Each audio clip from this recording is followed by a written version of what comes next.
So hello guys, welcome back to another blog. आणि आज मी नवीन कपडे का घाललो नाही याचं रिझन तुम्हाला पुढे कळेलच. कारण की आज येणार आहे आणीचे मामा आणि काहीतरी लग्न इथे, तर ते त्यासाठी येतात दादा. आणि काही सामान न्यायचं, काही सामान पण आणायचं होतं तिकडून. सो आणि माझं ऑफिस पण आहे आज, कसं ॲडजस्ट करेन काही समजून नाही राहिलं आहे. सरांशी बोलायला लागेल थोडा वेळ की मी ब्रेक घेणार नाही आणि तिकडे थोडंसं लॉग इन काम जास्त वेळ करणार. सो बघू, तुम्हाला दाखवतो तुम्ही सामान काय काय न्यायचं आहे, काय काय काढून ठेवलं आहे सामान. हे जे सगळं सामान आहे, हे आणीचे काही कपडे आहे, हे स्टँड आहे चप्पलचं वगैरे, हे सगळं न्यायचं आहे घरी गावाला. आणि आज कचरेवाला काही आला नाही आहे, हे सगळे कचरे बघा पूर्ण भरलेलं आहे. सो चला, आज काही ते येणार आहे.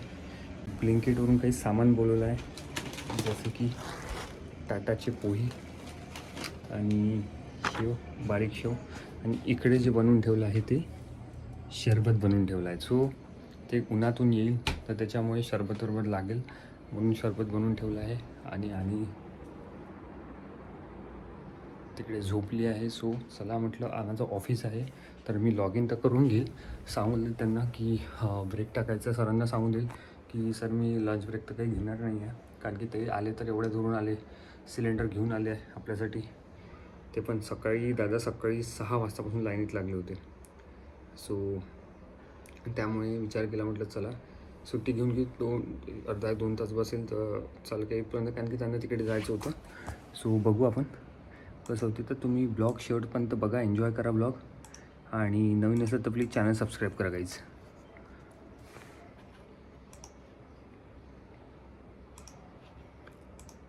सो चला, मी आता लॉग इन करतो, नंतर बोलू. ते आल्यावर सांगेल तुम्हाला, ठीक आहे. जर मी बोललेच पुढे.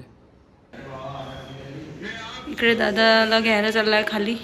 दादा आलेला आहे खाली आणि घरी काही सामान पाठवायचं आहे, त्याचबरोबर सामान आणलेलं आहे घरून. आणि इकडे आम्ही मत्त मामा येत आहे म्हणून रेडी झालेलो आहे आणि खेळत आहे, न्यूज बघत आहे आम्ही. आणि माझेसुद्धा सगळे कामं करून झालेले आहे. त्याचबरोबर आले तर सगळी तयारी करून ठेवली, कारण आणीचं वेळेवर राहतं, म्हणजे खूप गडबड होते वेळेवर. मग त्यामुळे मला सगळं तयार करून ठेवावं लागलं, सगळं पोह्यांची तयारी वगैरे सगळं. कारण कसं आहे ना, आधीचं वेगळं होतं आणि आताचं वेगळं आहे. वेळेवर करू शकत होती, पण आता आणीचं कधी असं होईल की तिला घ्यावं लागेल. सो म्हणून मग मी सगळीकडे तयारी करून ठेवली. ग्लास काढून ठेवले पोह्यासाठी प्रिपरेशन, कारण गॅस गेलेला आहे. तर इंडक्शन पण सिलेंडर आलेला आहे घरून.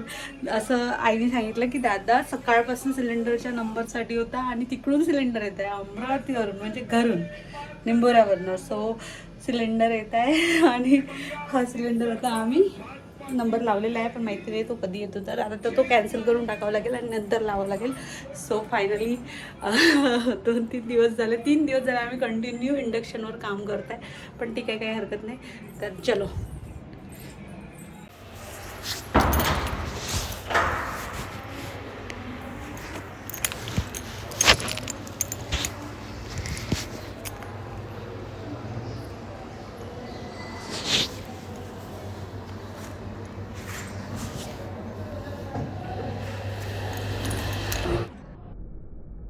तर मामाला बाय बाय करायला जाऊ आपण. हा,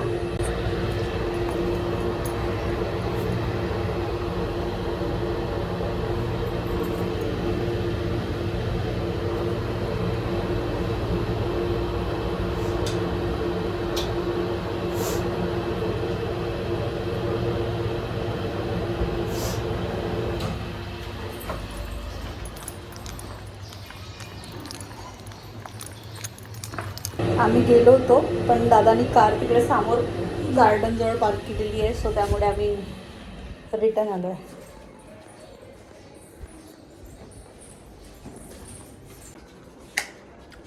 तर फायनली गाईज आता येऊन गेलो दादा. मी खाली गेलो होतो. इकडे बघा काय सामान आणतो. 1 2 3 4 पिशवी आणली होत्या. आपल्याकडलं सामान होतं ते गेलं, पूर्ण कचरा निघाला आहे. आणि गाईज फायनली आमचं सिलेंडर आलेलं आहे.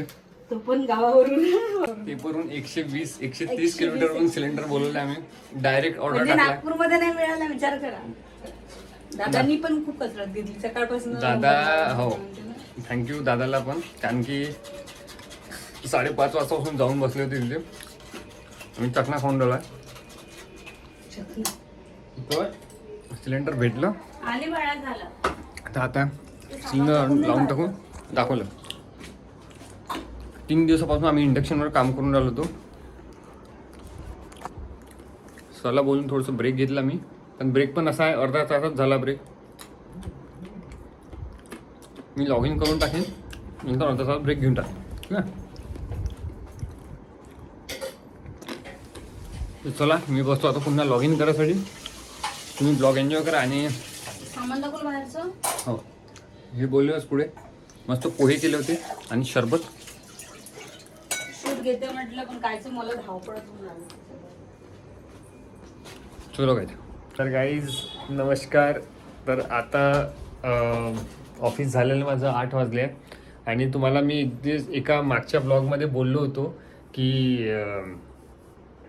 एक सोशल मीडियाचा आपण कसा वापर करू शकतो त्याचं जिवंत उदाहरण आहे. की मी तुम्हाला म्हटलं होतं की आम्ही 2-3 दिवसापासून गॅस स्टॉप म्हणजे काय म्हणतो त्याला आपण इंडक्शन म्हणतो आपण. ठीक आहे. इंडक्शनवर आम्ही स्वयंपाक करत होतो.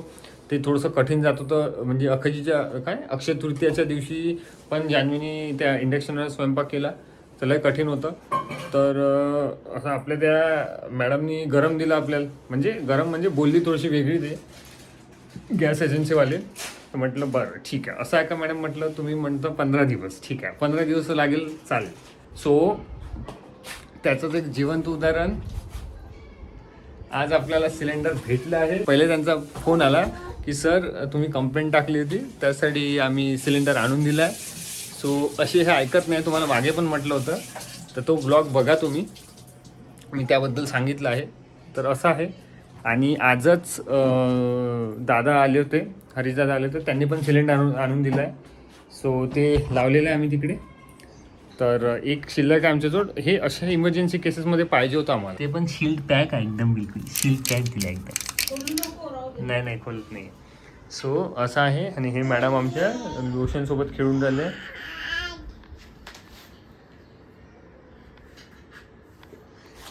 आणि काय करून राहिले आज आपण. आज ब्रेड आहे. ब्रेडचं काहीतरी उपाय. ब्लिंकिटवरून एक्स्ट्रा भेटलेली ब्रेड आहे ती फुकटात भेटली. त्याचा आज उपाय करायचा आहे काहीतरी. तर काय करणार आहे याचं. ब्रेड पकोडे. ठीक आहे काही हरकत नाही. ब्रेड पकोडे खाऊन घेऊ. आणि दुपारची भाजी तर मी जेवलोच नाही. 1-2 पोळी जेवलो. तर तेल आणून देईन तुला. चलो मैं तेल लाके देता है इसको पहले तेल. देन उसके बाद में सविस्तर बात करेंगे हम. ठीक है चलो थोड़ा सा काम है बात करेंगे. चलो बाय. तर काही आता आंघोळ झाली आपली आणि मी आता घेऊन आलो तेल. आणि इकडे बघा काय बनत आहे आपलं. आलू काढून ठेवून रेडी झालेले आहे. उठली का. तेल आणलं आहे. आणि हे आमची ब्रेड आहे जे की ब्लिंकिटवरून एक्स्ट्रा भेटली होती फ्री ऑफ कॉस्टमध्ये. आज त्याचीच विल्हेवाट लावणार आहे आम्ही. आणि शेवण आहे मग अशीच आणलेली. एक पॅकेट अजून आहे. एवढे मोठे एकाच पॅकेटले आहे. सांबर हे कांदा इथे. तर आज बनणार आहे ब्रेड पकोडा. नाही ब्रेड पकोडा नाही काय बनवतो आपण. नाही ना तू ब्रेडची काहीतरी बनवतो म्हणे तू चूरचार करून तिथे.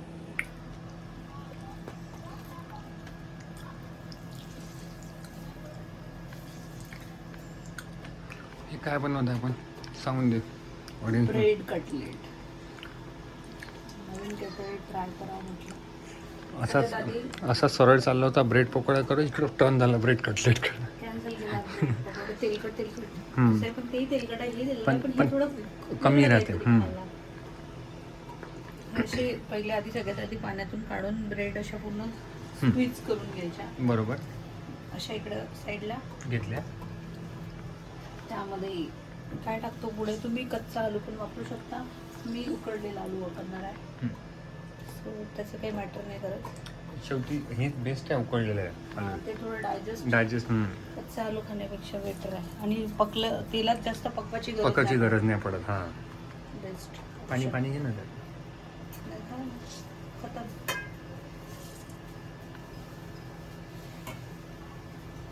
आलू स्मॅश करायचं. तर काही इकडे असं हे पाणीपुरीचा मसाला बनवला इथं. आता स्टॉल टाकणार आहे आम्ही पाणीपुरीचा. तेल मस्त आणि इकडे मस्त कटलेट बनणं चालू आहे. हा पसारा इग्नोर करा. हा सगळं आम्ही झोपायच्या पहिले क्लीन करत असतो.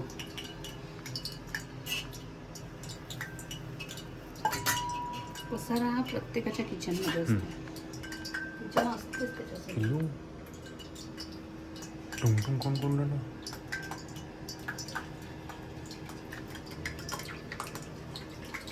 नको हळू नको थांबून जातो मी थांबून जा.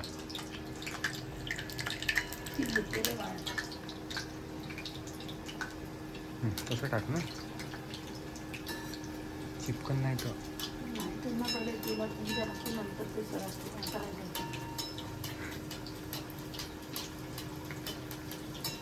चिपकले ना ते होतात ना रिलॅक्स व्हायला वेळ लागतो.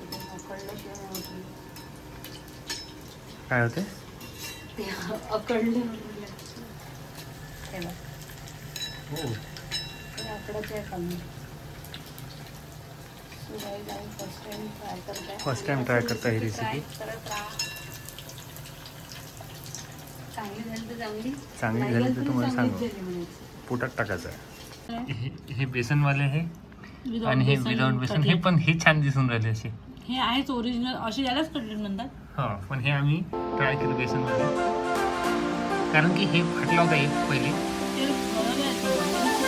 चिपकला होता.